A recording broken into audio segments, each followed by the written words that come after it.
নমস্কাৰ, মই দিলৱাৰ হুছেইন আৰু আপোনালোকে চাই আছে DS24 আছাম। আজি আপোনালোকৰ মাজত দিবলৈ চাই গুৰুত্বপূৰ্ণ খবৰ।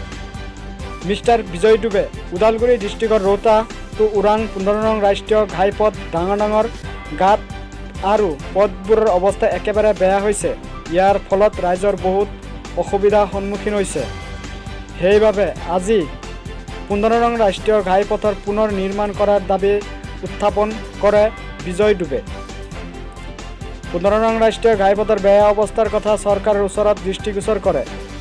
চৰকাৰে যাতে ৰাইজৰ কথা চিন্তা কৰি ৰাইজৰ বাবে 15 নং ৰাষ্ট্ৰীয় ঘাইপথত পুনৰ নিৰ্মাণ কৰি দিয়ে তাৰ বাবে অনুৰোধ জনাইছে।